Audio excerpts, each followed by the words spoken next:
Hey, it's your girl, Chrisette Michele. You can follow me at ChrisetteMichele'sWorld.com. I am hanging out with my friends at the BKS Experience. Peace. You are the best kept secret in the universe.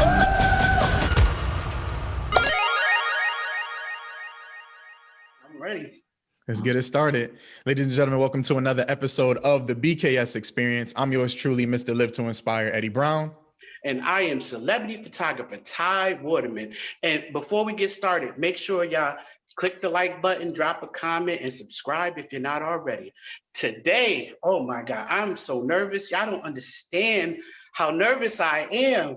I'm not even gonna give into a big description. I'm just gonna say we have this beautiful Grammy Award-winning artrepreneur, because she does so much. It's not just the music.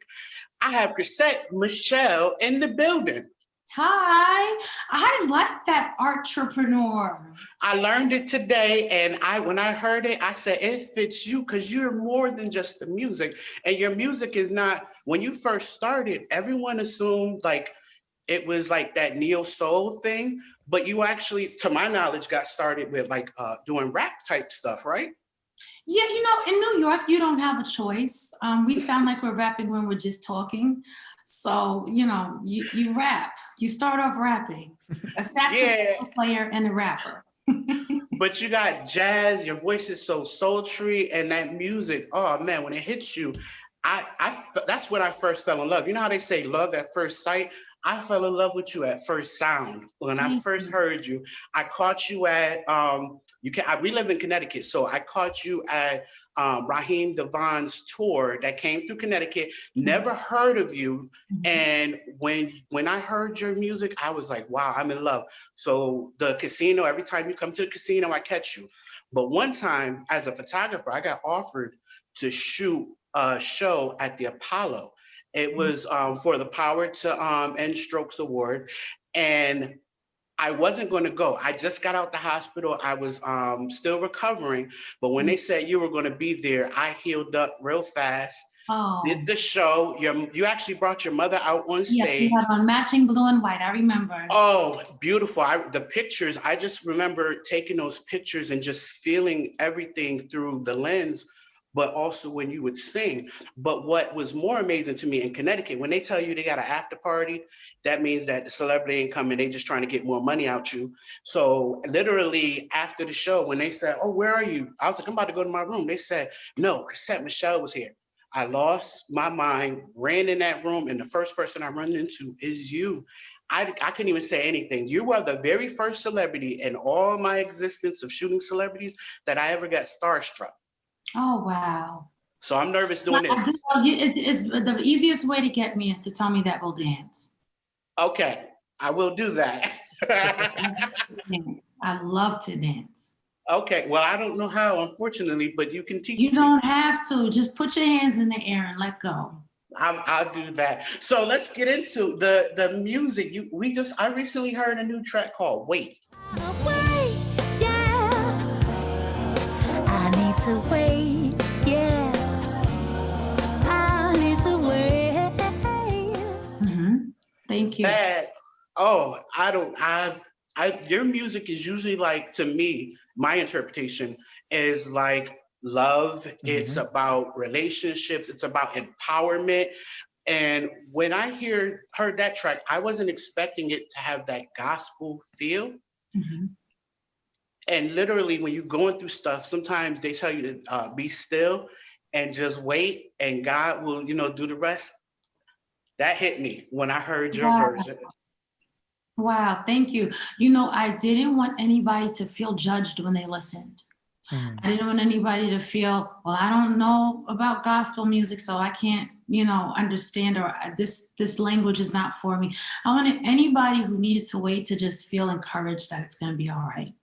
And so it means a lot to hear you say that, because you've heard the other music and you're not coming in, pointing fingers. You're just like, sis, I needed to wait for a second. I heard it and it resonated. And that's all I wanted to do. So thank you. I'm happy it made you feel that way. That's amazing. That's amazing. And you don't listen, whatever you do, art is free. So, be free to express yourself no matter how you think people feel. So it's amazing work. So we'll give you that credit right there. Thank you. Let's jump into the collection. As I was checking it out, I see that it's very comfortable. I'm already in the spirit of now looking at my Christmas list and adding some of these comfortable collections. I see the denim and how you have, the cozy look for the woman. Tell us a little bit about, that creative process and how you got started with that collection. It was such a process because we're in quarantine. And my thought was, how are we going to give women something to celebrate their body without breaking the bank and without them feeling like I need 17 things to go together in order to make this work. Every single piece in the collection is interchangeable. Everything is mix matchable, and the price points are beautiful so that you don't feel like, oh my goodness, I want to treat myself, but I'm cheating. So beautiful young ladies worked with me on this, and I was just really grateful that they did, because collaboration in the sister community is where it's at. If you can find a sister who gets you and you can work together, go for it. And that's what we did with the Shop Pretty Pieces collection. And you just said the sisterhood. So the sistership, like, are we talking like a boat, like a spaceship, like whatever it is? I just know I check in on you and like throughout your IG and everything, and I would see you doing these little pieces of yourself and lessons that you learn. And I would see all the sisters get in and start talking, and the positivity. And as a brother, when I jump in and I start saying something, some sisters start, oh no, that's a man. No, but you'll be like, no, all are welcome to engage. Everybody's welcome here. What are we doing, ladies? This is what we do. We welcome. That's part of our nature, is welcome. It's to nurture. If a brother comes, that means we're doing the right thing. I'm trying to learn too. and so we have, and I'm not talking about relationships. I'm just talking about human nature. Like, if you create a space where people feel welcome, and then you tell people to leave because they don't fit the gender role. What? Yeah. So I do understand very well that sisters want a place where they feel like they can be stripped without being, looked at in a way that makes them feel uncomfortable. So that's totally understandable. And that's why the Sistership is a space for sisters. But I recently started, because of the brothers, I said, you know what, let me do something else that's for both. It's called the Inner Peace Academy. And we're launching a course called the King's Course on February 14th on Valentine's Day next year. Wow. So I just, I want to give back to my kings. I'm really excited about that. That's amazing. That was leading into my next question. Now, putting that on there, just like getting me excited. Just with inner peace, I just want to hear your perspective on inner peace. I know we're, of course, in these unprecedented times, but even pre-COVID, people still need that inner peace. People still need to self-reflect. So just your whole perspective, and even why you created this academy, but more so your perspective on inner peace as a whole and why it's so important. Yeah, we're often stuck between what we can see and what we can't. And that's kind of the waiting space. It's like, I know this is going to come to fruition, but this is what's in front of me right now. Where do I sit in that moment? And the sitting in that moment is a product of inner peace. Inner peace is, I know what I was told. Like, I know who I am. I know what I'm capable of. I also know what I see. I know what I'm not capable of. And I know what I do not have the strength to do. So God, can you meet me right here in between it's happening and it's totally not? Can you sit with me right here? And I will be patient right here. And I will find contentment right here, not because it looks good, but because I know it will be good. And that's what inner peace is that I know everything's going to work out. Shh. Now, like I said, I followed you. When I heard you were going to be a part of the cast of R&B Divas, I was like, wow. And through that, I remember you talking about something called Rich Hipster. I'm like, what is that? Then I get an email one day about you were doing something in yoga. And now I'm hearing there's a whole Rich Hipster University. Enlighten a brother. Yeah, so back then it was the fault. I'll put it on them of Wale, Questlove, Rob Glasper, all the people that I've rocked with, because they were unapologetically music geeks in cool sneakers who were getting to the bag. I mean, let's be honest, right? It was like, can you be yourself, celebrate your culture, and place value on that? That's what the Rich Hipster space is all about. I am a part of something beautiful being who I am. I'm tired of apologizing for it. I'm going to tell you what it costs. And if you want to pay for it, you can. If you don't want to pay for it, have a nice day. I'm going to have my dreads in my backpack. I'm going to have my falafel and my Blue Moon. And I'm going to go and do this hip hop. You know what I'm saying? And nobody can tell me anything about it. So how do I become lucrative like that? How do I create a team around that type of art? That's what Rich Hipster teaches. We're a little left of center. We are a part of culture, but we're not mainstream, but we want mainstream dollars. How do we get there? And then it also is a vocal coaching space for master vocalists. Okay. Okay. Well, with that said, it's time for us to get into our thing called the Pull Your Card Experience. I'm scared. Don't be scared. Don't be scared. You're about to play. This is an official game. This is not something I made up. I'm not pulling your leg. I'm trying to pull your card. Let's see how good you do. And I'm going to get into the first question for you. I don't like losing games. I'm getting anxiety.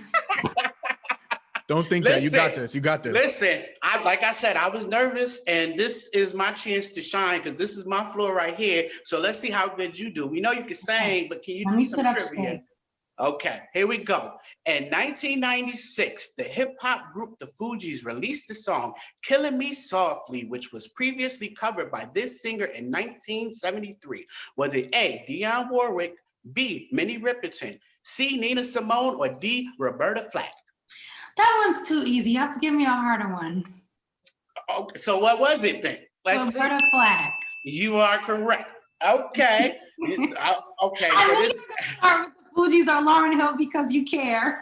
Don't say nothing now. It's still gonna be a little easy because I know you, but at the same time, if it get hard, don't cry. Songwriter, record producer Rodney Jerkins is also known by this stage name. A, Darkchild, B, Neo, C, The Dream, or D, Timbaland? Darkchild. You are correct. Okay, I'm not doing that bad. All right. Now, cheating. I've been to his house. Listen, he probably wrote some stuff for you too. Produced or something. All right. Here we go. Wishing on a Star, I Want to Get Next to You, and Car Wash are songs released by this group. A, the Commodores, B, Heatwave, C, Kool and the Gang, or D, Rolls Royce? Rolls Royce. Kool and the Gang. A. Girl, just we're going to go with your first answer, which was Rolls Royce, and you are correct. Okay, there you go. That's what I thought, but I wasn't sure. Go with the inner gut. Stay with your first response. Because I watched a documentary recently where some of those songs were there. The Car Wash was there. Okay. This is going to be an easy one, I hope. Here we go. And who is Anthony Hamilton talking about when he says, woke up this morning? There you go. See, I was about to sing it to you. And you said it. She didn't even let it finish. See? Look at that. All right. Let's see if you can go for a perfect score. This is your last question. Okay. Rick James gave Mary Christine Barker. What? No way. No way. Not that. She didn't get there yet. I was about to say, she got it like that? She would have made history. Mary Christine Barker, this sage name. Is it A, Cheryl Ann Bailey, B, Joanne McDuffie, C, Kimberly Woolech, or D, Tina Marie? Is it A or D? Your call. D would be Tina Marie. A would be Cheryl Ann Bailey. Oh, it's not Tina Marie. You're gonna pick which one. Oh wait, Tina Marie. No, that was it is Tina Marie. You got it. He gave her that nickname. Her real name is Mary Christine Barker. Oh. Yeah. I didn't know that. And now I you know, just but know them together, but I didn't know Perfect she had score. a whole name like that. Got the perfect score. So we're going to give you the perfect score because you are Chrisette Michele. And let me say thank you from the bottom of my heart. And I love you in more ways than one because of who you are. And I love the journey that you are on and where you've been. Make Thank sure you. y'all go listen to Wait, appreciate it. please. That's very, very kind of you guys. Thank you.